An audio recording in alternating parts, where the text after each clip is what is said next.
Assalamualaikum warahmatullahi wabarakatuh. Jumpa kembali di channel Ngulik Horor. Channel ini menceritakan tentang kisah-kisah misteri. Pada kesempatan kali ini, saya akan melanjutkan kisah misteri yang berjudul Misteri Gulai Daging Ibu. Seperti apa kelanjutan ceritanya? Tak perlu lama-lama. Mari kita lanjutkan ceritanya. Of Gito. Kejadian tadi malam menjelang subuh membuat ikatan cintaku bersama Parni kian kuat. Aku benar-benar bersyukur punya istri yang sempurna. Bukan cuma ia bisa melengkapi diriku, pantang menyerah dan cinta keluarga. Meskipun aku tahu apa yang ia perbuat itu salah adanya, tapi hati kecilku bangga padanya. Malah mengutuk diriku sendiri yang tidak becus menjadi seorang lelaki dan suami. Sekarang aku sudah bisa berjalan, dan aku berjanji untuk membantunya. Kami akan memulai hidup baru yang lebih sempurna. Harapanku, semoga apa yang dilakukan istriku sebelumnya tidak ada seorang pun yang mengetahuinya. Semoga saja. Pak, ibu siap-siap dulu di depan ya. Sebentar lagi warung buka. Aku mengangguk kala menatap wajah sayu nan lembut itu berucap. Satu kecupan ku berikan kepadanya. Ia pipinya memerah. Kami seperti muda-mudi yang baru dimabuk cinta. Sedangkan aku menunggui anak-anak bermain. Parni duduk menunggu dagangannya seorang diri. Waktu sudah menunjukkan tengah hari. Biasanya sebelum tengah hari, istriku itu sudah bersiap-siap dan memasukkan perabotan ke dalam rumah. Tapi saat ini ia masih tetap berada di luar. Apa yang terjadi? Apakah tidak ada pembeli? Aku pun yang penasaran akhirnya melangkah ke atas depan dan menemui Parni yang duduk gelisah sembari menatap panci berisi gulai. Bu, kok belum masuk? Liriku sembari menyentuh bahunya. Ia nampak menghela nafas dan menatapku dengan sedih. Hari ini tidak ada pembeli, Pak. Satupun. Ibu tidak tahu apa penyebabnya. Sedang kemarin masih ramai. Wajahnya tampak gusar. Sudah Bu, jangan risau. Mungkin hari ini belum rezeki kita. Ikhlas ya Bu. Bapak selalu berdoa supaya ada rezeki lain dan kita bisa memulai hidup kita tanpa rasa bersalah. Aku menenangkan. Aku melihat matanya berkaca-kaca. Ini yang terakhir kulihat ia menangis. Aku berjanji hari esok, Parniku akan kembali ceria dan semangat menjalani hari. Bu, bereskan dan buang. Kita masak telur saja. Insya Allah Bapak mau pinjam uang modal sama Bang Diman atau Sari. Mereka pasti mau meminjami. Ibu tidak perlu menjalankan bisnis kotor ini lagi. Sekarang ada Bapak, Bu. Kita berjuang sama-sama. Aku menggenggam tangannya, dan dengan haru, ia memeluk pinggangku. Tangisnya pecah saat itu juga. Parni, itu dia Parni. Di saat yang bersamaan, iring-iringan warga tampak ramai menuju rumah. Teriakan dan makian keluar dari mulut mereka. Keempat anakku berlarian dari dalam rumah dan berlindung di belakangku. Mereka tampak sangat ketakutan saat warga semakin mendekat. Sari mendapat kabar dari Diman jika pembunuh Mamak sudah menyerahkan diri. Ia bernafas lega karena sejak Mamak ditemukan dan pembunuh menyerahkan diri, ia tidak lagi didatangi arwah mamaknya yang menangis meminta tolong. Seperti siang ini, ia hendak ke rumah sakit dan menyelesaikan administrasi. Ia dan Diman akan membawa mamaknya kembali. Sementara Dewi menunggu di rumah untuk menyambut para warga yang datang melayat. Sebelum mereka ke rumah sakit, mereka akan mampir ke rumah Gito dan membawanya bersama. Gito tidak punya handphone. Itu yang menyulitkan mereka untuk berkomunikasi. Jalan satu-satunya hanya bertandang ke rumah Gito. Di perjalanan Diman nampak resah, seperti ada yang ingin ia ungkapkan. Sari yang melihat gelagat Diman merasa curiga. Kenapa Bang? Nampaknya resah sekali, ujarnya sembari memandang wajah abangnya. Diman menghela nafas dalam. Ia kemudian menepik mobilnya dan balik menatap Sari.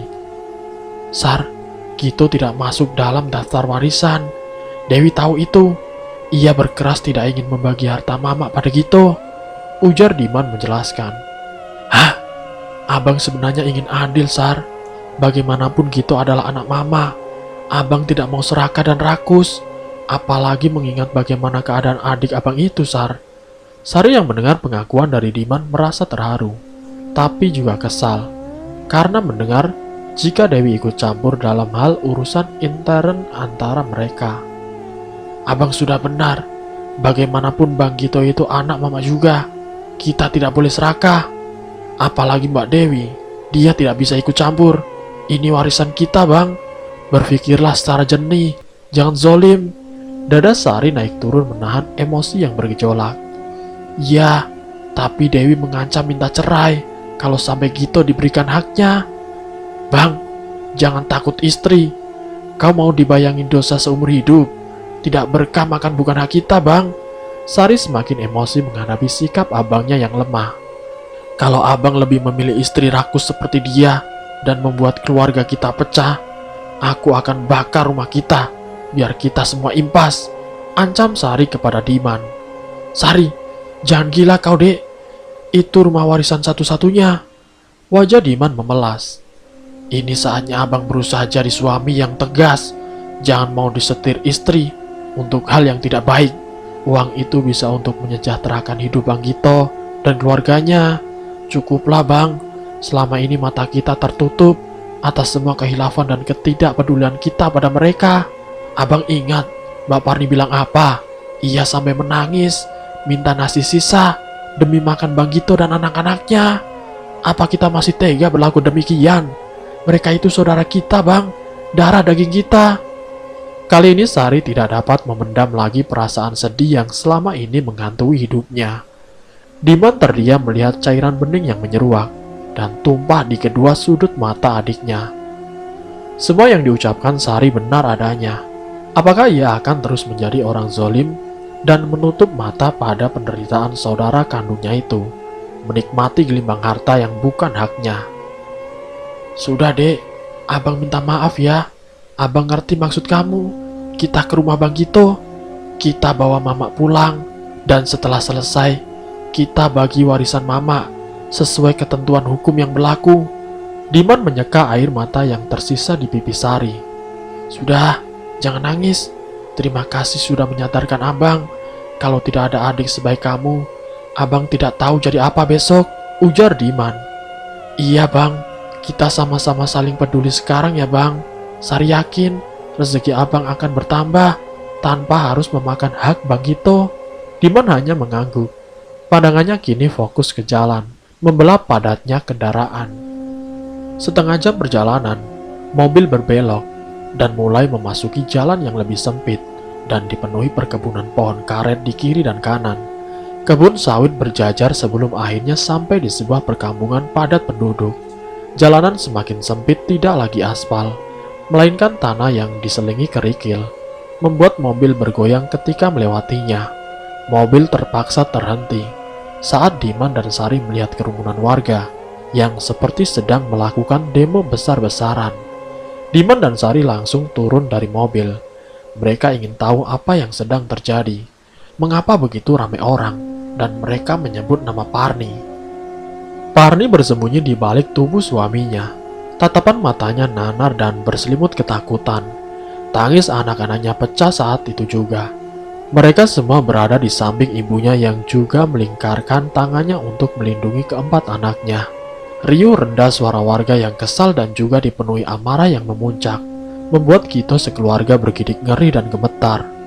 Bagaimana tidak, mereka memenuhi sekeliling rumah Gito, dan sepanjang mata memandangi itu manusia dengan wajah penuh amarah dan sorot mata tajam bak pisau. Semua orang menyebut nama Parni, mengintimidasi dan menuduh Parni dengan geram. Beberapa orang bahkan membawa celurit dan parang guna mengancam keluarga Parni agar mengakui perbuatannya. Beruntung ada perangkat desa dan juga Pak RT yang bertindak sebagai penolong dan pencegah warga untuk bertindak lebih anarkis. Melihat Parni yang semakin tersudu dan ketakutan, Parni kemudian dibawa dengan diarak warga menuju kantor polisi terdekat agar keadaan bisa menjadi lebih kondusif dan terkendali. Gito dan keempat anaknya ikut, meski dengan ratapan yang tiada henti, agar warga jangan menyakiti ibu yang mereka cintai. Namun tetap saja beberapa warga yang geram berhasil menerobos dan sempat menganiaya Parni. Sedang ibu 4 anak itu hanya mampu meringis, menahan sakit saat hantaman demi hantaman mendarat di wajahnya dan kepalanya hingga berulang kali, menyebabkan memar serta mulut yang mengeluarkan darah. "Bunuh saja dia! Bunuh saja dia! Dasar kanibal! Tidak punya hati! Wanita iblis! Dasar miskin! Ditolong orang malah begini! Najis! Kau suruh kami makan bangkai! Dasar pembunuh! Dia pasti yang bunuh Nek Tima untuk dibuat gulai! Dasar tukang jagal! Kembalikan jasad anakku!" Semua itu terdengar beriringan di telinga Parni. Ia tidak sedikit pun menjawab. Bibirnya bungkam, hanya tangis yang menerobos di wajah tuanya. Hatinya hancur, bukan cuma sakit di wajah dan beberapa tubuh, tapi juga sakit dalam jiwanya yang mendapat fitnah keji bertubi-tubi. Ia mengakui kesalahannya, tapi yang mereka tuduhkan sangat berbeda dengan kenyataan.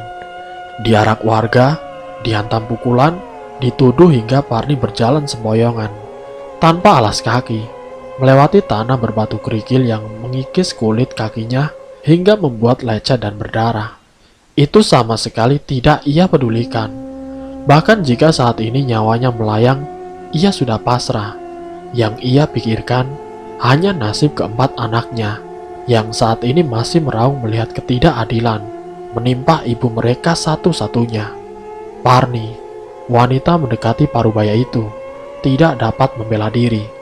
Perlakuan warga terlampau kejam dan tidak memberikan kesempatan sedikit pun bagi Parni untuk mengungkapkan kebenaran. Kita pun tidak bisa melindungi istri yang ia cintai, karena warga terlampau banyak. Hatinya hancur lebur melihat kepala tangan yang bertubi-tubi mendarat di tubuh, kepala juga wajah Parni. Jika ia boleh memilih, biarkan ia bertukar tempat dan merasakan apa yang Parni rasakan saat ini. Tertatih, terseok, dan menahan sakit di seluruh tubuh. Hingga wanita yang mengabdikan diri hanya untuk keluarga itu terpincang-pincang memasuki halaman kantor polisi yang cukup luas dan bersih itu. Parni disambut dengan beberapa anggota dan menghadang warga untuk masuk, ikut serta saat Parni diinterogasi. Hanya suami dan anak-anak Parni yang menemani. Di sana mereka saling berpelukan dengan tangis yang menggema. Parni yang sudah berada di tempat aman pun kini hanya bisa terisak. Kemelut masih membelenggu, karena di luar suara warga masih terdengar lantang meneriaki nama Parni dan melontarkan fitnah yang membara. Tiba-tiba dari kerumunan warga menyeruak 2 orang yang mengaku sebagai keluarga Parni. Mereka susah payah menerobos warga yang meminta keadilan agar Parni dihukum seberat-beratnya. 2 orang yang tidak lain adalah Diman dan Sari merasa ada di waktu yang tepat untuk membela Parni. Mereka diperbolehkan masuk dengan mudah karena alasan yang mereka punya. Parni masih membungkam mulutnya saat kedua iparnya itu datang untuk memberi pembelaan. Gito yang sedari tadi tidak henti membela istrinya, merasa amat bersyukur kedua saudaranya itu ada di saat ia butuhkan. Mereka saling merangkul dan menguatkan. "Pak, istri saya bukan pembunuh, apalagi kanibal, Pak. Meski kami didera kemiskinan, tapi kami masih sadar, Pak," ucap Gito di samping Parni yang sedang terduduk lesung. "Bu Parni, kami minta kejaksaan dan kejujurannya jika tidak ingin mendapatkan hukuman berat," ucap Pak Polisi yang langsung membuat Parni mengangkat wajahnya takut. "Iya Bu, jujur saja. Biarpun dapat hukuman, pasti tidaklah lama. Kita harus mengakui kesalahan. Ibu jangan takut, Bapak akan menjaga anak-anak kita sebaik mungkin Bu." Gito berjanji, berusaha menguatkan Parni. Parni terdiam sejenak. Telapak tangannya terasa berkeringat. Sesekali ia menyeka bulir bening yang menetes di ujung matanya. Perlahan ia mengangkat wajah dan menelan saliva susah payah, mengumpulkan keberanian untuk bisa berbicara jujur. Pertimbangan demi pertimbangan berkecamuk dalam pikirannya. "Ayo Mbak Parni, Sari yakin Mbak tidak bersalah. Mbak harus jujur, biar semua ini menemui titik terang, Mbak. Apa Mbak tidak kasihan sama anak-anak?" Sari yang sedari tadi hanya duduk sembari menemani anak-anak Parni angkat bicara, sedangkan yang lain hanya menyimak. Parni yang sejak tadi terdiam, akhirnya mulai bersuara. Saya memang bersalah, Pak. Tapi saya tidak pernah membunuh orang, Pak. Dengan suara gemetar, Parni mulai menjelaskan. Pak Hamdan, tolong bawa ke sini Pak RT. Kita harus mengetahui akar permasalahan dari pihak yang lainnya, ujar bapak yang menginterogasi Parni. Siap Pak.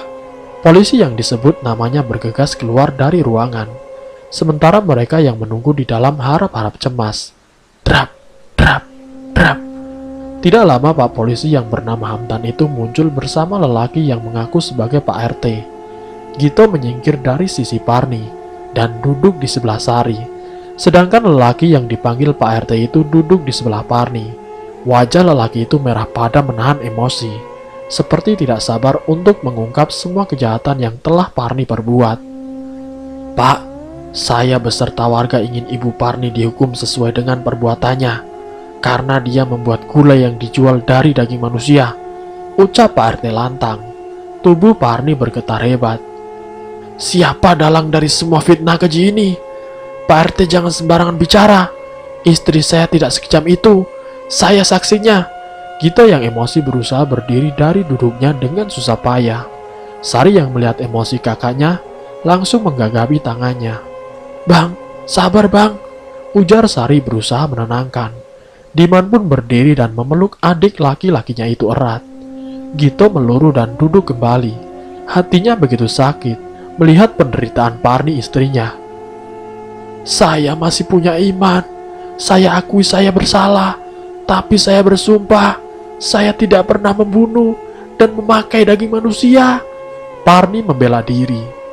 Jadi itu daging apa? Kami punya saksi, dan ia bisa mempertanggungjawabkan ucapannya. Pak RT bersikuku. Parni menghela nafas dalam. Sari dan Diman akhirnya pamit. Mereka harus segera menjemput jenazah Mama. Hari sudah mulai siang. Gito hanya bisa menatap sayu kepergian dua saudara kandungnya itu. Ia dirindung bimbang, ingin ikut serta, tapi tidak mungkin meninggalkan istrinya yang saat ini sendirian. Gito memilih untuk berada di samping istri yang ia cintai, memberi dukungan dan memastikan ia baik-baik saja. Aku kasihan dengan Mbak Parni, Bang. Nasibnya selalu sial. Apa kamu percaya, Bang? Ipar kita itu membuat gulai daging dari daging manusia, ujar Sari saat mobil kembali melaju kencang, membelah jalanan padat kendaraan. Diman tidak bergeming. Pikirannya malah tertuju pada rumahnya sendiri. Beberapa malam ini ia selalu dikejutkan dengan suara tangisan bayi dari tetangga sebelah rumah, yang ia ketahui tidak pernah hamil apalagi mempunyai bayi. Rumah itu selalu kosong setiap hari, karena si empunya rumah punya warung yang katanya amat ramai akhir-akhir ini. Itu semua pun yang mengungkapkan tetangganya sendiri. Bukannya iri, Diman hanya heran. Karena semenjak warungnya ramai pembeli, suara tangis bayi semakin sering terjadi. Herannya, tangis itu hanya terdengar di atas tengah malam dan subuh menjelang. Diman pun beberapa kali memergoki tetangganya itu keluar tanpa membawa bayi, dan tidak pernah ada penampakan jemuran bayi. Jadi suara bayi siapa yang terdengar hampir setiap malam itu. Bang, diajak ngobrol malah ngelamun. Sari mencebik, kesal karena dari tadi ia bicara Diman hanya diam tanpa sedikit pun menjawab. Iya dek, soal Parni ya. Lah kamu sendiri juga menuduh Parni mencelakai Mama kan? Jawab Diman. Sari terdiam. Benar kata Diman barusan. Bukankah ia juga punya pikiran buruk kepada Parni? Habisnya bang, Mbak Parni itu datang bawa karung besar, terus ada darahnya. Bayangkan saja bang, siapa yang gak bakal mengira Mbak Parni membawa mayat manusia? Sari membela diri. Jadi kalau kejadiannya begitu, jangan salahin orang jika menuduh Parni seperti kamu. Lagi-lagi Sari seperti tertembak. Ucapan Diman benar-benar membuatnya tidak bisa berucap apa-apa. Doakan saja, semoga Parni memang tidak melakukan hal yang dituduhkan oleh warga. Jikapun ia mendapat hukuman, bawa semua keponakanmu beserta Gito tinggal bersama di rumah Mama. Kamu butuh seseorang untuk tinggal menjagamu. Lagi pula, Gito pun berhak atas rumah itu. Nanti warisan Mama yang berupa kebun dan bedeng 10 pintu itu kita jual dan bagi sesuai hukum Islam. Sari mengangguk setuju. Sekarang kita jemput Mama. Kasihan jika dibiarkan berlama-lama. Gito mengakhiri perbincangan mereka dan melajukan mobil dengan kencang. Ia memburu waktu, takut kelewat siang dan pemakaman yang tertunda. Seusai pemakaman Mama, Diman dan Dewi berpamitan pulang. Mereka tidak dapat menginap karena besok harus kembali bekerja. Diman memandang Dewi yang beberapa hari ini banyak terdiam, seperti ada sesuatu yang mengganjal di hatinya. "Mah, kenapa Mama sekarang jadi pendiam, Mah?" tanya Diman akhirnya. "Pah, Mama mau tanya, apa Papa pernah mendengar suara tangisan bayi dan suara anak-anak kecil dari rumah tetangga sebelah?" Dewi balik bertanya. "Iya, Mah, Papa juga mendengar, Mah. Cuma Papa pikir mungkin tetangga kita punya bayi." Jawab Diman. "Tidak, Pak. Mereka belum punya anak dan bayi. Mama juga sering lihat Nawang keluar rumah sama Rohim, tidak bawa anak. Dan rumahnya juga selalu sepi ketika siang hari." Dewi menjelaskan.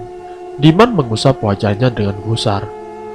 "Tapi kalau malam Papa sering dengar suara anak-anak dan juga bayi. Kalau bukan dari rumah mereka, terus rumah siapa lagi, Mah?" ujar Diman. "Entahlah, Pak. Atau mau kita selidiki? Jujur Mama jadi susah tidur kalau malam. Suara mereka amat mengganggu," lirih Dewi. "Sudahlah, Mah. Biarkan saja. Bukan urusan kita." Dewi pun terdiam. Benar kata suaminya, itu bukan urusannya. Mereka pun kemudian terdiam di sepanjang jalan dan larut dalam pikiran masing-masing. Langit malam tanpa sinar bulan. Hanya terdengar suara desir angin dan gemerisik dedaunan yang saling beradu. Udara dingin begitu menusuk kulit. Sesekali kilatan cahaya bersinar di langit yang hitam. Dewi menajamkan telinganya. Ia lalu mengajak Diman melangkah keluar kamar dan duduk di dapur dengan lampu yang sengaja dimatikan. Anehnya, malam ini suara bayi dan anak-anak itu tidak terdengar. Yang ada malah deru mobil yang baru saja tiba. Dewi beranjak dari duduknya dan melangkah menuju jendela dapur, menyibak tirai. Matanya membesar saat melihat tetangganya itu tergesa turun dari mobil dan membawa benda panjang putih persis seperti guling, atau lebih tepatnya pocong. Dewi beringsut mundur hingga membuat Diman khawatir. Ia lalu beranjak dan mendekati Dewi yang menutup mulutnya dengan mata yang ketakutan. "Ada apa, Mah?" Diman mencengkeram bahu Dewi dari belakang. "Pak, lihat itu, Pak," ujarnya seraya menuju ke arah jendela. Diman yang didera rasa penasaran melangkah mendekati jendela dan menyibaknya. Matanya pun melebar dan tubuhnya gemetar kala melihat Rohim. Tetangganya itu menggendong mayat yang sudah berbentuk pocong tanpa rasa takut. Kain kafan yang kotor menunjukkan kalau mayat itu baru saja ia ambil, entah dari kuburan mana. Ukuran mayat yang tidak begitu besar menunjukkan bahwa itu mayat anak-anak. "Pak, shh, Mah." Dewi dan Diman mengintip tetangganya itu dengan tubuh yang gemetar, seolah tidak percaya dengan pemandangan yang mereka lihat. Nawang istri Rohim masuk ke dalam, sedangkan suaminya pergi ke arah belakang. Tidak lama Nawang keluar sembari membawa sesajen, berupa senampan bunga juga kemenyan yang dibakar. Dewi dan Diman bisa melihat aksi mereka dengan jelas, karena jarak rumah hanya beberapa puluh meter saja. Mereka tambah tercengang saat melihat tetangganya itu duduk di hadapan mayat dan kemudian menguburnya di belakang rumahnya. Sret! Diman kemudian menutup tirai dan menarik istrinya masuk ke dalam kamar. "Apa, Pak?" tanya Dewi heran saat aksi mereka terhenti. "Apapun yang terjadi, Mama jangan cerita pada siapapun. Ini berbahaya, Ma." Diman mewanti-wanti. Dewi pun mengangguk pasti. "Sudah, sekarang kita istirahat, berpura-pura tidak tahu, dan hiraukan suara bayi dan anak-anak itu. Kita sudah tahu jawabannya." Dewi menurut. Debaran jantungnya perlahan kembali normal. Benar kata suaminya, ia lebih baik tidak ikut campur kalau tidak ingin nyawanya terancam. Kejadian semalam tidak pelak membuat Dewi dan Diman menjadi was-was. Sesuai kesepakatan mereka tadi malam, mereka tidak akan membahas di depan orang lain termasuk anak-anak. Setelah mengantar mereka sekolah, Diman berinisiatif untuk meminta maaf secara langsung pada Parni. Begitu juga dengan Dewi. Namun perjalanan mereka terhenti saat melewati kerumunan orang di dekat kuburan. Sangat ramai sekali, hingga Diman terpaksa menepikan mobil dan turun. "Pak, Mama tunggu di sini. Papa mau tanya ada kejadian apa di kuburan." Tidak lama menunggu, Diman datang dengan wajah gusar dan ketakutan. Brak! Ia menutup pintu mobil dengan keras. Nafasnya tersengal. "Mah, sepertinya mayat yang dibawa Rohim adalah mayat dari kuburan di sini." "Apa?" "Kita bisa saja membantu polisi mengusut kasus ini. Tapi ingat, Mah, jangan bicara pada siapapun," ujar Diman. "Pak, ini bahaya, Pak. Nyawa kita bisa jadi taruhannya," cegah Dewi. Ia benar-benar takut untuk jujur, mengingat kelakuan tetangganya yang di luar nalar. Bagaimana seandainya mereka tahu siapa yang melapor dan membalas dendam? "Mah, kalau kita tidak jujur, pasti Parni lagi yang dituduh. Mama tidak tahu apa saja yang dituduhkan warga pada Parni. Salah satunya itu tentang mayat bayi yang hilang di kuburan. Mereka mengira gulai daging yang Parni jual berasal dari daging mayat bayi yang tiba-tiba menghilang," Diman menjelaskan. Dewi menyimak ucapan suaminya dengan wajah yang serius. Ia memang ingin meminta maaf kepada Parni, tapi apa ini sebanding untuk menembus kesalahan pada iparnya itu? "Tapi Pak, Mah, apa kita tidak punya sedikit rasa kasihan? Bagaimana jika Parni harus dipenjara dan menanggung semua hukuman yang bukan perbuatannya, sedangkan yang bersalah hidup dan bahagia? Pikirkan anak-anak yang membutuhkan dirinya, Mah. Mereka masih sangat kecil, masih butuh Parni. Kamu juga seorang ibu, seharusnya tahu bagaimana rasanya jadi Parni saat ini. Apakah kita akan menutup kebenaran kejahatan mereka? Meskipun belum tentu Nawang dan Rohim pelaku yang sama, setidaknya kita tidak menutupi kejahatan mereka." Kali ini suara Diman meninggi, yang membuat Dewi menunduk. Bukan karena takut, tapi Dewi kebingungan. "Jika itu yang terbaik, Pak, Mama nurut saja. Semenjak Mama pergi dengan keadaan yang mengenaskan, Mama banyak memikirkan kesalahan Mama, terutama dengan Parni. Mungkin ini saatnya Mama berbuat yang benar." Dewi perlahan mengangkat wajahnya dan menatap wajah suaminya dengan sendu. Diman menatap dengan haru. Satu kecupan ia daratkan di kening mulus Dewi. Tanpa terasa bulir bening berjatuh, menerobos dari sudut matanya. Dewi mendongak saat ia merasakan butiran cairan hangat jatuh di keningnya. "Papa, Papa." Diman segera menyeka air matanya dan kembali duduk. Ia kemudian melajukan mobilnya dengan pelan, menerobos kerumunan yang perlahan menyingkir. "Pa," sesak dada Dewi saat ini, seolah tertekan benda berat hingga ia sulit bernafas. Diman hanya terdiam, pandangan matanya fokus ke jalan, sedangkan Dewi kembali larut pada pikirannya. Kita kembali kepada Sulis. Susah payah Sulis bangun, kepalanya masih sakit akibat begadang.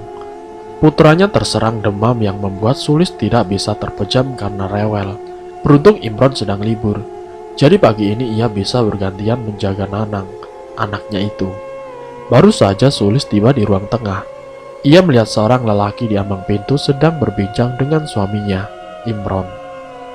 Nanang yang saat itu berada di gendongan papanya sedang tertidur pulas.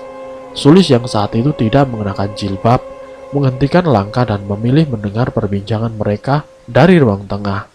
Ia kemudian duduk di kursi kayu dan membuka telinganya lebar-lebar. "Shh, masuk dulu, Di. Kenapa kamu kelihatan ketakutan?" tanya Imron. "Gawat, Bron, gawat." Pelem mengencur di wajah Adi yang ketakutan. "Gawat kenapa? Kamu mau jadi saksi kan? Saksi apa?" Imron kebingungan. Sehingga ia tidak pernah melihat kejadian kriminal manapun saat ini, kecuali Parni. Apa ini menyangkut dengan wanita itu? "Duduk dulu," suruh Imron. Adi menurut. Ia langsung duduk dan kembali memulai pembicaraan. "Gara-gara aku ngobrol sama istri, Semua warga dari kampungku dan kampung Parni berbondong-bondong mendatangi Parni. Wanita itu habis dihajar dan saat ini sedang berada di kantor polisi, ungkap dari Adi. Apa? Ah, gila kau Di. Kan sudah aku bilang, ini hanya rahasia kita. Murka Imron yang membuat nyali Adi langsung ciut. Saat itu juga, Nanang terbangun dan menangis karena mendengar suara Imron yang terdengar lantang. Sulis yang tadi sempat mendengar ucapan dari mereka, segera meraih jilbab dan bergegas menuju ruang tamu, tempat di mana Imron dan temannya berada. Aku minta maaf, Bron. Aku tidak sengaja. Pikirku istriku bisa dipercaya. Nyatanya, kau akan membuat celaka aku dan keluargaku. Kilat amarah terpancar jelas di mata Imron. Aku benar-benar minta maaf, Bron. Aku tahu ini salahku. Tubuh Adi gemetar menahan takut. Ia pasrah. Jika saja saat ini terjadi baku hantam antara dia dan Imron. Sulis yang saat itu datang langsung memeluk suaminya, guna meredam amarah yang saat ini berkobar. Sabar, Pak. Ini juga salah Papa. Kenapa mudah percaya sama orang? Nanang yang saat itu menjerit di gendongan memecah konsentrasi Imron. Ia lebih memilih mendiamkan Nanang daripada melanjutkan amarahnya. Jadi sekarang bagaimana keadaan Mbak Parni, Bang? Tanya Sulis. Rasa iba tiba-tiba singgah di hatinya. Keraguan mulai merajai. Sekarang Mbak Parni masih mendekam di kantor polisi sampai kasus ini selesai. Warga sekitar tidak mau lagi menerima kehadiran Parni di kampung mereka. Dan apa keperluan abang datang ke sini? Bukannya yang ngomong itu istrinya abang. Ya tanggung resikonya itu. Cecar Sulis geram. Iya, abang minta maaf. Istri abang jujur kalau informasi itu kami dapat dari kalian. Adi menunduk. Sulit baginya untuk jujur, tapi inilah konsekuensi yang harus ia terima, karena tidak bisa menjaga omongan. Sulis peluru dan terduduk di kursi. Otaknya seketika terasa lemas. Itu berarti ia akan berhadapan dengan Parni dan mengutarakan semuanya. Bagaimana jika suatu saat Parni balas dendam dan menghabisi keluarga kecil mereka? Kita bisa mati, Pak. Umur kita tidak akan panjang, desis Sulis dengan suara bergetar. Baru saja Imron mau berucap, terdengar derap langkah kaki bersahutan di luar kontrakan Imron. Imron, Sulis dan Adi langsung beranjak, mendekati pintu untuk melihat siapa yang datang. Mata mereka membulat secara bersamaan, melihat keberadaan orang berseragam polisi sedang berjalan ke arah rumah. Hanya bisa pasrah dan menyambut dengan senyum terpaksa ketika polisi tiba, menyampaikan maksud kedatangannya. Imron dan Sulis tidak dapat mengelak saat polisi menginterogasi dan mengulik informasi. Mereka harus mau menjadi saksi, dan Imron menyanggupi itu. Sedang Adi hanya diam 1000 bahasa. Imron sangat menyesal sudah membawa temannya dalam masalah. Sulis berulang kali menyeka pelipis. Berat baginya, terpaksa mengingat kenangan pahit saat tinggal di sebelah rumah Parni. Masih terbayang kejadian-kejadian mengerikan yang membuatnya trauma. Ia terpaksa mengingat kembali demi mengungkap kebenaran Parni. Meski kasihan, Sulis terpaksa jujur. Begitu juga Imron. Mereka menuturkan semua yang mereka tahu tanpa mereka lebih-lebihkan, agar penyelidikan polisi menemui titik terang. Pak Polisi mendengarkan dengan seksama. Sampai akhirnya Pak Polisi pamit. Imron dan Sulis akan dijadikan saksi saat persidangan Parni dilaksanakan nantinya. Sementara itu Adi tidak pernah mengucapkan sepatah kata pun. Ia benar-benar merasa bersalah. Sedang Imron yang masih marah dengan sahabatnya itu memilih masuk kamar tanpa sedikit pun menatap ke arah Adi. Sulis yang lebih legowo menyuruh Adi untuk pulang dan berjanji meredam amarah yang sedang berkecamuk di hati suaminya. Sembari mengutarakan permintaan maaf, Adi berpamitan untuk pulang. Tatapan penyesalan terpancar jelas di matanya. Sulis hanya bisa mengelus dada. Ia pun sebenarnya gundah, tidak bisa membayangkan buntut dari kejadian ini. Bagaimana nasibnya jika kelak Parni bebas dan menuntut balasnya? Sedang Dewi dan Diman akhirnya tiba di kantor polisi setelah melewati berbagai rintangan dan kebimbangan, persis seperti Sulis. Dewi pun merasakan keraguan untuk mengucap kejujuran. Namun hati kecilnya berontak, ingin jujur. Rasa kasihan begitu menyelimuti batinnya. Bagaimanapun Parni adalah keluarganya. Ia pun merasa bersalah karena selama ini memperlakukan Parni dengan buruk. Itu semua karena hasutan mertuanya yang memang benci pada Parni. Setelah mertuanya meninggal, Dewi baru menyadari jika apa yang selama ini ia lakukan salah. Parni memang orang yang baik, tidak pernah membalas perbuatan buruknya. Kejadian tempo hari membuka mata dan hati Dewi, di mana saat terdesak Parni terpaksa melawan. Dan itu untuk pertama kalinya, Dewi melihat kilat amarah di mata Parni. Dengan jantung yang berdebar kencang, Dewi dan Diman memasuki ruangan kantor polisi. Mereka berniat menjenguk Parni dan mengungkapkan fakta yang baru saja mereka ketahui. Diman dan Dewi kemudian dibawa ke ruangan khusus, di mana ia bisa bertemu dengan Parni. Sempat menunggu beberapa saat, hingga Parni akhirnya muncul. Dewi sempat tercengang melihat penampilan Parni yang tampak menyedihkan, lebam, dan bekas luka bibir wajahnya sayu lesung. "Parni, ayo duduk, ada yang mau abang bicarakan," ujar Diman saat Parni mendekat. Parni hanya mengangguk, dengan wajah tanpa ekspresi. Ia kemudian duduk berhadapan dengan Dewi yang sejak melihat Parni. Ia langsung menurunkan pandangannya dan menunduk takut. Matanya tidak lepas menatap Dewi. Meski wajahnya datar, kilat kebencian terpancar jelas di sana. "Parni, abang yakin kamu tidak bersalah dalam kasus ini." Parni yang semula menatap ke arah Dewi, langsung memindai tatapannya ke arah Diman.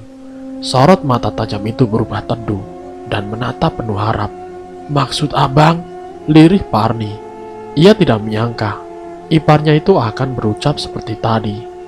"Ya, abang yakin jika daging yang kamu pakai bukan daging manusia. Biarpun semua bukti tertuju pada dirimu, abang akan berusaha keras mencari keadilan untukmu, Parni.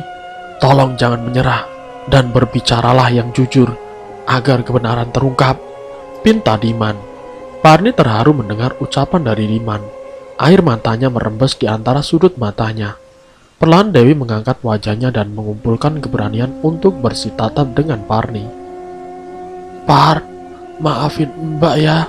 Selama ini Mbak banyak salah dan sering menyakiti hatimu." Meski tangannya dingin dan gemetar, Dewi berusaha meraih tangan Parni. Sedikit tersentak, Parni melebarkan matanya, seolah tidak percaya apa yang baru saja didengarnya. Seorang Dewi meminta maaf, wanita sombong yang selalu merendahkan dirinya dan mempermalukan dirinya di hadapan keluarga, bersekongkol dengan mertuanya hanya untuk membuat dirinya tidak betah dan sakit hati. Parni menarik cepat tangannya, seolah enggan bersentuhan dengan ipar yang ia tahu amat membencinya. Apa motif Dewi sesungguhnya? Hati Dewi mencelos mendapat perlakuan dari Parni. Diman yang melihat pun hanya terdiam. Ia sama sekali tidak menyalahkan sikap Parni. Selama ini Dewi memang keterlaluan. Ia pun menyalahkan dirinya sendiri. Mengapa begitu sulit mendidik perilaku Dewi yang di luar batas? Untunglah, beberapa hari ini Dewi mulai berubah dan mau mengakui kesalahannya. "Apa motif Mbak Dewi sebenarnya? Kenapa tiba-tiba baik dan meminta maaf?" Parni akhirnya bersuara. "Bukankah seharusnya Mbak Dewi senang melihatku hancur dan akan dipenjara seumur hidup atas fitnahan dari warga?" Parni menekan suaranya menahan geram. Ingin ia tumpahkan segala rasa yang kini mengendap dalam lubuk hatinya. Ingin berteriak pada dunia jika ia tidak bersalah. Ia tidak melukai siapapun, apalagi membunuh. "Parni, Mbak tahu kesalahan yang Mbak lakukan. Mohon maafkan Mbak, dan untuk menunjukkan kesungguhan hati Mbak akan membantu mencari fakta dan keadilan yang menyelamatkanmu, Parni." Tangis Dewi pecah begitu saja. Parni sama sekali tidak bergeming. Sorot matanya tajam dan kembali tanpa ekspresi. Ia lalu berdiri dan menoleh ke arah Diman. "Kalau abang memang mau membantuku, silahkan. Aku tidak punya sesuatu apapun untuk membalas kebaikan abang. Dan jika yang terburuk terjadi padaku, kumohon bantulah suamiku agar bisa merawat anak-anakku, ungkap Parni. Parni, kamu jangan ngomong begitu. Kamu pasti akan bebas kalau kamu tidak bersalah, sanggah Diman. Semua orang menuduhku, bang. Tidak ada saksi yang bisa meringankan hukumanku. Aku orang miskin. Tidak ada seorang pun yang percaya pada omongan orang miskin sepertiku, jawab Parni dengan bergetar. Dewi ikut berdiri. Hatinya sakit mendengar ucapan Parni yang pasrah. Parni, kami janji akan berusaha untuk membantumu, ucap Dewi dengan tulus. Parni memutar matanya jengah. Semoga ini memang tulus dari hatimu, Mbak Dewi, ucap Parni dengan senyum sinis, dan berlalu begitu saja, meninggalkan Diman dan Dewi yang terdiam, tidak mampu berucap sepatah kata pun. Melihat Parni dengan kilat dendam yang terukir jelas di matanya, hingga ia hilang dari pandangan. Diman mengalihkan pandangannya kepada Dewi. Ada rasa kasihan terbit dari lubuk hatinya, melihat ketulusan di mata istrinya. Sudah, yang penting niat kita baik. Papa dukung mama. Mudah-mudahan Parni terbuka pintu hatinya dan bisa melihat ketulusan mama. Diman mengusap punggung istrinya dengan lembut. Dewi mengangguk. Ia kemudian menyeka air matanya dan memeluk tubuh suaminya dengan erat.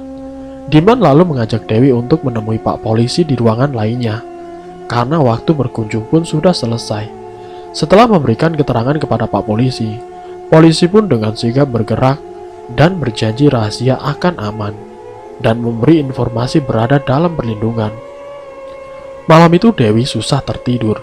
Bayangan buruk tentang balas dendam dari apa yang ia perbuat membayangi di pelupuk matanya. Bagaimana jika Nawang dan Rohim tahu perbuatannya? Tubuh Dewi bergidik ngeri. Pada saat ia memiringkan tubuhnya dan menghadap suami, rungunya seperti mendengar suara lirih. Tolong, tolong. Tubuh Dewi seketika menggigil, serasa disekap dingin yang teramat sangat. Dewi ingin meraih tangan Diman suaminya, tapi tangannya terasa kaku dan sulit digerakkan. Dalam ketakutan yang teramat sangat, bulu kuduknya meremang, mendengar seretan kaki dan suara langkah anak-anak di luar rumahnya. Namun anehnya, tubuhnya seolah ada yang menggerakkan dan menghadap ke arah jendela. Saat ia menatap jendela, tiba-tiba seret, seret, tirai tersibak dengan sendirinya. Mata Dewi melebar saat melihat sosok putih di luar jendela sedang menatap tajam dirinya, wajah pucat dengan ikatan di kepala. Sekeliling mata hitam, bibirnya bergetar seperti mengucap sesuatu. Tubuh Dewi bergetar, tatapan nanar, ingin berteriak, tapi lidahnya rasa keluh, tidak dapat bergerak. Hanya bulir hangat yang mengalir di ujung pipinya. Makhluk yang disebut orang pocong itu memakai kafan yang penuh tanah, seperti menangis dan mengibah. Dewi yang awalnya takut kini mulai kasihan. Apakah ia arwah yang tubuhnya dicuri oleh tetangganya? Mama. Dewi merasakan tubuhnya diguncang hebat. Perlahan ia membuka mata, mengucek dan menyeka saat merasakan pipinya basah. Ada apa, Ma? Ada apa? Ma, ngapain berteriak-teriak? Tanya Diman. Dewi yang ditanya cuma melongo. Bukankah tadi dia baru saja melihat pocong? Pa, apa papa juga melihat pocong di sana? Tunjuk Dewi mengarah ke jendela. Diman yang ditanya hanya menggeleng pelan. Dewi semakin bingung karena jelas ia melihat dan bukan bermimpi. Belum sempat Dewi bertanya lebih lanjut, rungunya kembali mendengar suara ribut-ribut di luar rumah. Diman yang juga mendengar langsung beringsut ke ujung ranjang, hendak melihat apa yang terjadi di luar. Dewi tidak mau kalah. Ia pun mengikuti langkah suaminya yang menuju ruang tamu, menyibak horden di mana orang sudah banyak berkumpul, sedangkan matahari baru saja terbit. Teramat pagi untuk sebuah keributan. Dewi menyadari ada yang tidak beres saat melihat beberapa mobil polisi sudah terparkir dan beberapa kaki terdengar. Bunyi tembakan yang membuat jantungnya seolah berhenti. Pa! Diman menarik tangan Dewi dengan kencang, membuka pintu dan masuk dalam kerumunan warga yang sudah berkumpul di depan rumahnya dan sekitar tempat tinggal Nawang dan Rohim. Sorak-sorai warga terdengar membahana saat Rohim keluar dari rumah dengan terpincang. Dari kakinya mengucur darah segar akibat tertembus peluru panas. Sedangkan istrinya Nawang dengan mata sembab berusaha lepas dari polisi. "Saya tidak bersalah, Pak. Jelaskan semua ini di kantor polisi." Nawang dan Rohim dibawa ke kantor polisi menggunakan mobil. Sementara beberapa polisi masih ada di belakang, memanggil dan mencari sesuatu. Dewi meremas lengan suaminya, sengaja bersembunyi di balik tubuh Diman saat tetangganya itu melintas tepat di samping mereka. Rasa was-was, takut ketahuan, membuat nyali Dewi ciut begitu saja. Semakin siang warga semakin ramai, apalagi saat polisi membawa kantong jenazah berwarna orange. Mereka bertanya-tanya, apa sebenarnya yang dilakukan dua pasangan suami istri, tetangga mereka itu. Tidak menunggu lama polisi melintas membawa beberapa kantong jenazah yang telah terisi.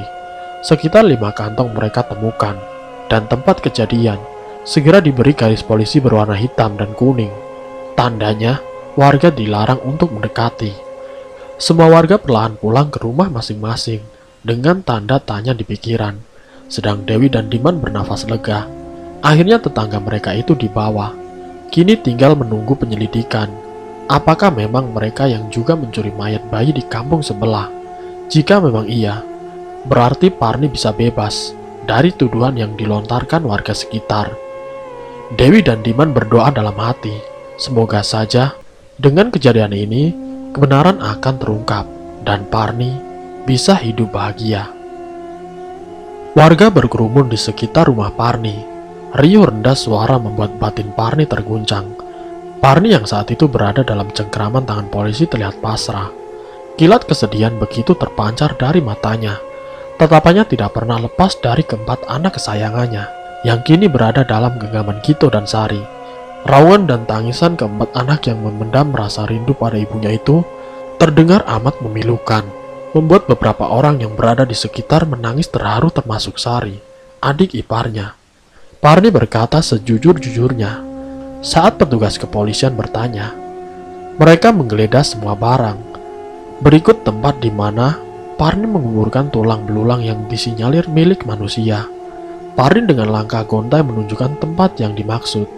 Polisi pun bahu-membahu menggali tempat yang Parni tunjuk. Benar saja, beberapa kali cangkul mengayun di tangan, benda putih mulai terlihat.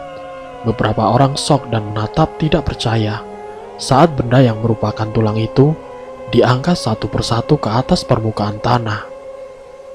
Ya ampun, tulang manusia, tengkorak manusia, itu kepala bayi. Parni, kau kejam Parni, itu pasti kepala Nek Tima. Pasti dia menghilang karena jadi korban Parni. Bleh, dasar psikopat, teganya kau jual daging manusia. Tubuh Parni lemas, seolah tiada tenaga mendengar ramainya suara yang menghujat. Ibu, ibu, tangis anak Parni kembali pecah. Parni menekan dadanya yang tiba-tiba sakit. Tidak ada satu tetes pun air mata yang jatuh. Parni terlampau frustasi, hingga sulit untuk menangis. Satu persatu tulang yang menjadi barang bukti dimasukkan dan dibawa memakai kantung jenazah. Parni begitu kooperatif, hingga proses berjalan lancar tanpa kendala.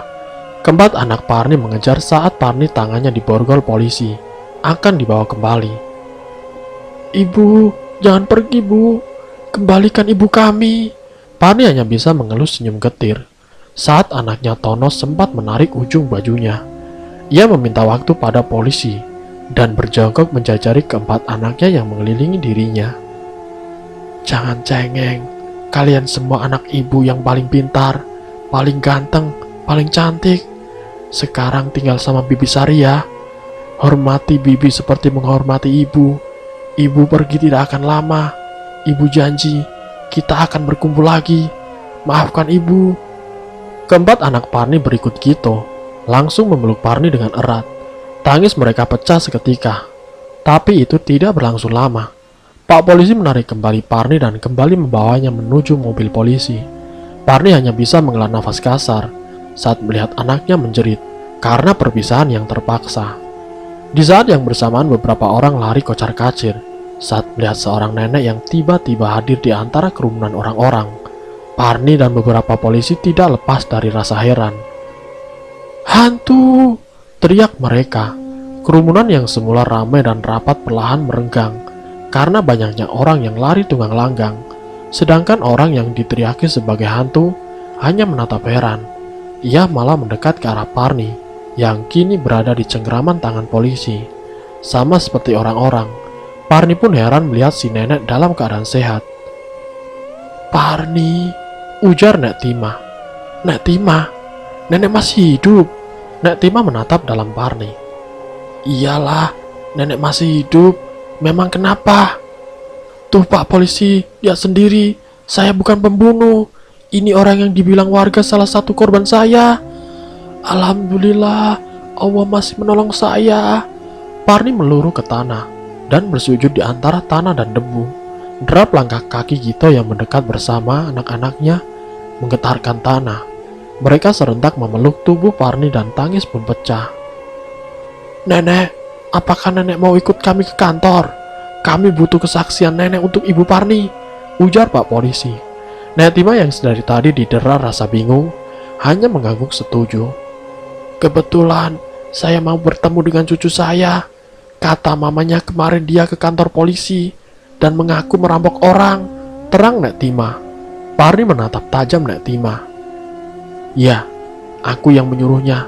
Karena malam di mana mertuaku hilang, dia pergi bersama cucumu, Nek." Mata Nek Tima membulat sempurna. "Hah? Sudah. Nanti kita jelaskan semua di kantor polisi." Pak Polisi kembali membawa Parni. Keempat anak Parni sudah tidak menangis, tapi mereka tetap mengikuti langkah Parni hingga ia masuk ke dalam mobil polisi bersama Nek Tima. Sebelum Parni dibawa pergi, ia meminta izin sekali lagi untuk menatap wajah suami dan anak-anaknya. Hatinya sakit bagai teriris. Air matanya menerobos keluar dan membanjiri pipinya. Sesak. Ini memang sempat terpikir di benaknya, tapi tidak menyangka sesakit ini akhirnya. "Ibu semangat ya Bu. Bapak yakin perlahan satu persatu kebenaran akan terungkap," ucap Gito saat melihat Parni yang bersimbah air mata. Parni hanya mengangguk lemah. Tatapannya begitu menyedihkan. Tangannya yang diborgol perlahan terulur ke arah Tono yang berada di gendongan Gito. "Tono, jangan nakal ya nak. Jangan cengeng. Ibu akan segera pulang," ujar Parni. "Ibu." Tono mulai menangis saat tangan kasar ibunya membelai rambut hitamnya dengan lembut. "Anak-anak, doain ibu ya. Semoga kebenaran terungkap dan ibu bisa kembali menjaga kalian." Pandangan Parni sekarang tertuju berganti pada anaknya yang lain. "Iya Bu, kami sayang ibu," jawab Tina terisak. Parni mengulas senyum lembut mendengar ucapan anak gadis kesayangannya. "Bu, tunggu Bu," ujar Gito. "Kenapa Pak?" tanya Parni. "Sekarang Bapak tinggal di rumah Mama. Kita sudah diusir warga Bu." Gito menghela nafas dalam. Parni mengelus senyum getir. Luka yang belum mengering kembali mengoyak dan kini bernanah. Betapa kejam warga kampungnya. Padahal ia belum ditetapkan sebagai tersangka. Vonis bersalah pun belum ia dapatkan. Kenapa mereka tega mengusir keluarganya? Andai aku tahu siapa dalang dari fitnah ini, pastinya ia tidak akan hidup tenang, batin Parni. Sulis menghela nafas dengan dalam saat berkunjung kembali ke rumahnya. Hari ini rumahnya resmi terjual. Ia pun menemui tetangganya yang sedang berkumpul. Sepertinya sedang asik bergosip. "Itu tulang manusia, aku yakin," ujar tetangganya. "Belum tentu, aku rasa bukan." "Ya, aku yakin. Kamu gak lihat tenggorokannya itu sih. Jelas itu milik manusia." Aku mulai ragu, apalagi saat tadi lihat Nek Tima. Entah kenapa hatiku bilang kalau Parni tidak bersalah. Sulis mendengar jelas pembicaraan ibu-ibu tetangganya itu. Tubuhnya bergetar hebat. Mereka membicarakan Parni. "Assalamualaikum Bu," sapa Sulis. "Waalaikumsalam. Sulis, apa kabar? Lama gak kelihatan," ujar wanita berbaju merah dengan semangat. "Iya Bu, saya sudah pindah Bu," jawab Sulis. "Lah, kenapa pindah? Apa gara-gara Parni?" tanya wanita yang memakai daster kuning penuh selidik. Sulis terdiam. Ia ingin jujur tapi hati kecilnya melarang. Bukan bu, tempat kerja Bang Imron pindah, jadi kami cari rumah yang dekat kantornya saja. Bohong Sulis. Kau tahu cerita si Parni? Wanita yang berambut bergelombang bertanya. Sulis pura-pura tidak tahu dan hanya menggeleng pelan. Itu gara-gara gosip di kampung sebelah. Parni ditangkap polisi. Katanya Parni jual gulai pakai daging manusia. Lah emang iya toh Jum? Kan sudah kelihatan tadi tengkorak yang diangkat. Selorok ibu dasar kuning. Belum tentu loh Wak. Itu Parni dituduh bunuh Nek Tima. Buktinya Nek Tima tadi muncul. Bela Juminten. Wanita berambut bergelombang tadi. Sulis mematung. Dingin menyergap tubuhnya. Nek Tima masih hidup. Berarti dugaanku saat itu. Sulis bergidik ngeri saat ia mendengar Nek Tima sehat. Ia dan suami mengira Nek Tima adalah salah satu korban Parni. Ternyata. Oh, kalau begitu Sulis mau pamit Bu Ibu. Kebetulan rumah Sulis sudah laku dan hari ini pembayarannya alhamdulillah berjalan lancar. Sulis mohon maaf kalau selama ini ada salah kata dan perbuatan selama tinggal di sini. Sekuat mungkin Sulis menahan rasa getir di hatinya. Tiba-tiba rasa sesal menyelusup dan keraguan mulai menghampiri. Apakah yang ia lempar waktu itu memang tangan bayi atau hanya mirip? Ibu-ibu yang ada di situ hanya tersenyum dan satu persatu menyalami Sulis. Segelintir doa terselip untuk kebahagiaan Sulis dan keluarga di tempat yang lain. Sulis hanya membalas dengan senyum getir. Rasanya susah untuk bisa menghilangkan bayang-bayang Parni. Jika selama ini asumsinya salah, itu berarti dirinya sudah berbuat zalim pada Parni dan fitnahnya amat keji. Selesai berpamitan, Sulis melangkah gontai ke arah rumahnya. Kakinya sesekali berbenturan dengan batu-batu kerikil yang memang banyak bertebaran di jalan. Seketika tubuhnya melemas dan keringat dingin mengucur deras. Rasa bersalah kian mendalam. Apa yang harus ia ucapkan pada Parni suatu saat nanti, jika ia dan suaminya lah dalang dari balik terusinya Parni. Imron yang sejak tadi menunggu Sulis nampak khawatir. Ia bergegas menyambut Sulis dan menyuruhnya masuk ke dalam mobil, di mana Adi sudah menunggu. Sulis menurut. Ia pun masuk ke dalam mobil tanpa berucap sepatah kata pun. Melihat perubahan sikap Sulis, timbul rasa curiga ke benak Imron. Ia amat yakin ada sesuatu yang Sulis sembunyikan. Klak! Pintu mobil ditutup. Nanang sedang tertidur di gendongan Imron. Lelaki berkulit agak gelap itu menoleh ke istrinya yang masih membisu. Kamu kenapa, Mah? Pulang dari ketemuan sama ibu-ibu kok jadi pendiam? Selidik Imron. Itu rumah Mbak Parni juga sepi. Kemana suami dan anak-anaknya? Sulis menghela nafas dalam. Air mata tiba-tiba meluruh di sudut matanya. Mereka terusir dari kampung gara-gara Mbak Parni dituduh memakai daging manusia. Itu semua karena kita, Pak. Semakin kesini semakin fakta terungkap.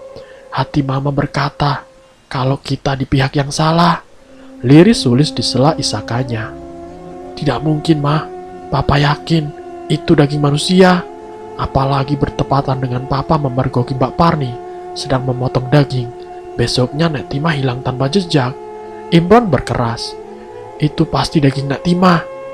Usus yang berserakan dan darah di lantai itu sama persis seperti milik manusia. Kali ini tebakanmu salah, Pak. Nek Tima masih hidup. Jelas Sulis. Apa? Masih hidup? Lantas daging dan usus siapa itu? Jawab Imron. Nek Tima melangkah gontai mendekati cucunya yang saat itu datang bersama polisi. Tangannya diborgol dan mukanya sembab seperti habis dipukul. Do. Tangan keriputnya menyentuh wajah cucu kesayangannya. Maafin Edo, Nek. Lirinya disela tangis. Tubuhnya meluruh di lantai dan bersujud mencium kaki Nek Tima. Hati Nek Tima sakit. Beberapa hari pasca pemulihan sakit yang diderita akibat terjatuh di lantai tempo hari, dibayar dengan luka yang teramat perih. Nek Tima menarik tubuh Edo untuk bangkit dan membawanya ke arah kursi. Jelaskan sama nenek, apa yang kamu perbuat selama nenek dirawat? Nek Tima berusaha sabar dan tenang. Tangannya membelai lembut punggung Edo, sebelum akhirnya duduk berhadapan dengan cucunya itu. Edo tetap terdiam, menunduk dan sesekali menyeka air matanya. Do, apa mamamu tahu? Nek Tima bertanya. Edo hanya menggeleng pelan. Ia kemudian mengangkat wajahnya dan menatap Sendu. Edo takut mama kena serangan jantung, Nek. Karena Edo melakukan hal yang sangat jahat. Nek Tima mendengarkan dengan seksama. Edo yang mulai tenang kembali melanjutkan cerita. Malam itu, sehabis minum minuman keras bersama teman-teman, Edo duduk di atas motor sambil bermain HP. Semua teman sudah pulang, cuma Edo sendirian. Tiba-tiba datang seorang nenek, bawa tas dan perhiasan mahal. Karena pengaruh alkohol, Edo membawa si nenek ke dalam hutan dan membunuhnya, Nek. Tangis Edo pecah begitu saja. Nek Tima shock. Ia menekan dadanya yang menderu kencang. Sebuah kenyataan pahit yang terlontar dari mulut cucunya seketika membuatnya lemas. Dan sialnya, wanita itu ternyata mertua Bu Parni, dan kejadian malam itu diketahui olehnya. Beberapa malam berikutnya, Bu Parni menemui Edo dan teman-teman di pos bawah parang. Jika Edo tidak ngomong jujur, maka Edo akan bernasib sama seperti mertuanya. Jujur, Nek, Edo pun merasa bersalah dan menyesal. Tanpa diancam pun, Edo akan menyerahkan diri. Nek Tima terisak. Mau menyesal pun sudah tidak ada gunanya. Ini semua karena ia yang tidak mampu menjaga dan mengajarkan kebaikan pada cucunya. Ia terlampau cuek dan membebaskan pergaulan hingga membuat Edo terjerumus pergaulan buruk. Maafkan nenek, Do. Kau harus mempertanggungjawabkan perbuatanmu. Ini pun tidak lepas dari nenek yang tidak mampu merawat dan mengajarimu dengan baik. Nenek akan menemani dan selalu ada untukmu selama kamu menjalani hukuman. Nenek janji. Nek Tima mengelus punggung tangan Edo. Pemuda itu menatap haru wajah tua itu di hadapannya. Dalam hatinya, Edo berjanji akan melewati ini dengan semangat dalam dirinya. Walaupun ia salah, suatu saat ia berhak bahagia. Penyelidikan kasus Rohim dan Nawang telah selesai. Benar adanya, pasangan suami istri itu memang melakukan pesugihan dengan mengambil mayat bayi dan anak-anak, dan mereka juga mencuri mayat bayi di kampung Parni. Karena kasus mereka menyangkut nama Parni, saat persidangan Nawang dan Rohim akan dihadirkan menjadi saksi. Sedangkan Parni sekarang hanya menunggu kapan persidangannya akan digelar. Asa untuk bebas mungkin akan terhambat, karena ia pun menyadari membuat kesalahan. Tapi setidaknya ia merasa lega. Karena satu persatu tuduhan menemui jalan terang. Ia tahu ini adalah jawaban Tuhan untuknya. Tuhan tidak ingin Parni jatuh lebih dalam dan tersesat dalam dosa selamanya. Parni seorang ibu yang baik, rela berkorban demi keluarga tercintanya. Meskipun apa yang ia perbuat salah, tetap saja tujuan awal bukan mencari kaya, tapi kehidupan yang layak. Parni adalah seorang ibu yang sakit hati ketika anak-anaknya kelaparan, dibuli, dan dijauhi warga karena faktor kemiskinan. Ia hanya ingin melihat senyum terkembang di wajah buah hatinya. Tidur mereka nyenyak dan tawa terbahak karena bahagia. Seketika air mata tumpah begitu saja. Cairan hangat itu membasahi pipi. Rasa kangen kian menyeluap batinnya. Tapi ia kini lega. Karena keempat buah hati dan suaminya kini hidup layak di rumah mertuanya.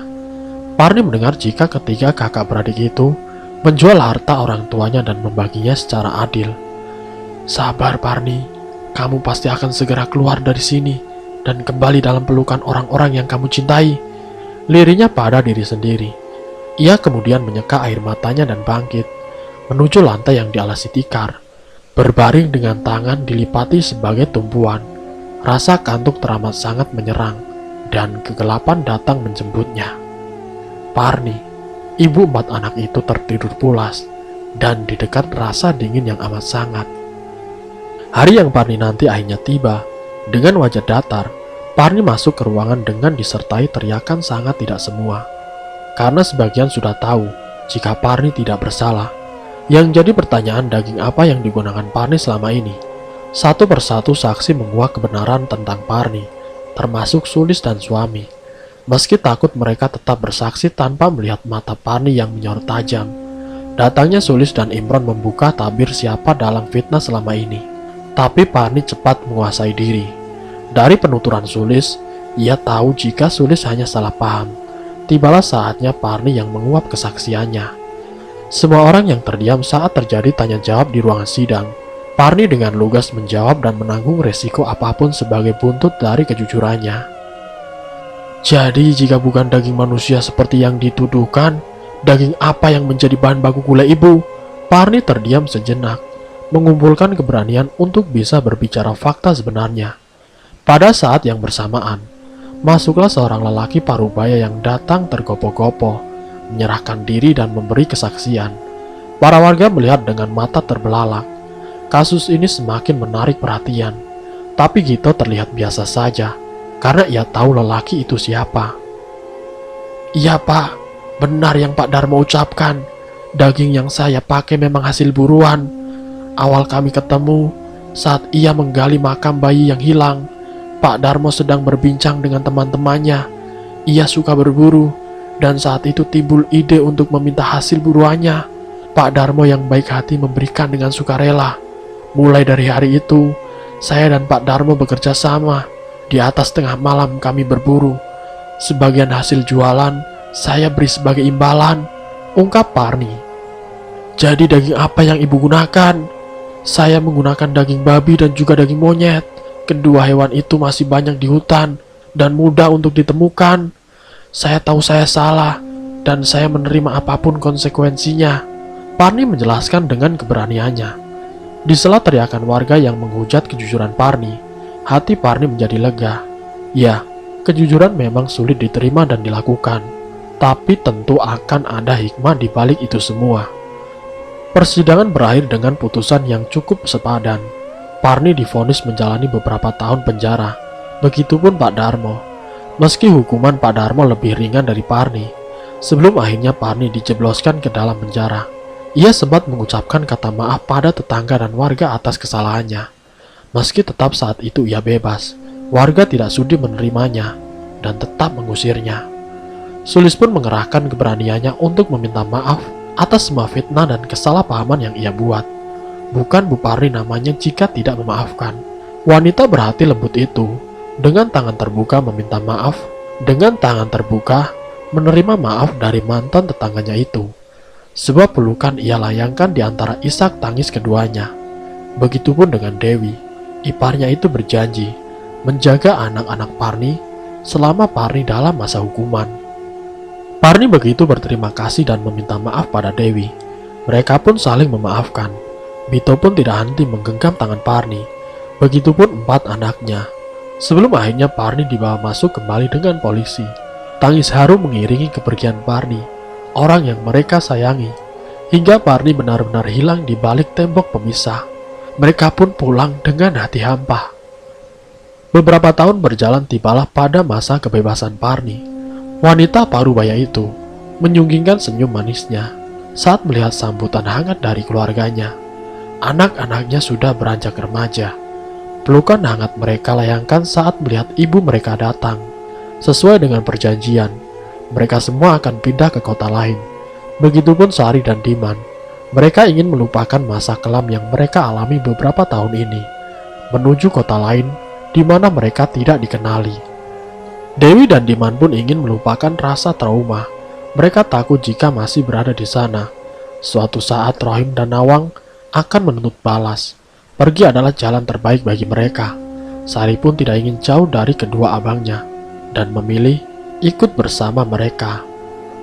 Di kota baru, Dewi dan Diman membuka toko bangunan, sementara Sari kerja sebagai salis promotion grill, sedang Parni membuka warung nasi dengan spanduk yang bertuliskan gulai daging Ibu Parni, tentunya dengan bahan baku daging sapi, daging halal dari uang yang halal pula. Begitulah kehidupan Bu Parni. Warungnya selalu ramai pembeli. Apapun yang ia lakukan dulu, ia jadikan pelajaran hidup. Kini, Bu Parni bisa merasakan kebahagiaan bersama keempat anak dan suaminya. Makan cukup dan mempunyai beberapa cabang. Siapa yang menyangka Bu Parni bisa jadi orang kaya? Ya, itulah nasib. Terkadang kita di atas dan terkadang hidup di bawah. Maka bersyukurlah dan jangan menyerah. Tangis kita kini mungkin akan jadi hal yang kita syukuri. Semoga dari kisah ini kita dapat mengambil hikmahnya. Mohon maaf jika selama ini saya ada salah, dan semoga kita bisa berjumpa di cerita-cerita lainnya. Terima kasih untuk kalian yang sudah mampir di channel kami. Jika kalian tertarik dengan video kami, silahkan tekan tombol like, share, dan komen. Tekan subscribe untuk mengikuti video kami yang selanjutnya. Wassalamualaikum warahmatullahi wabarakatuh.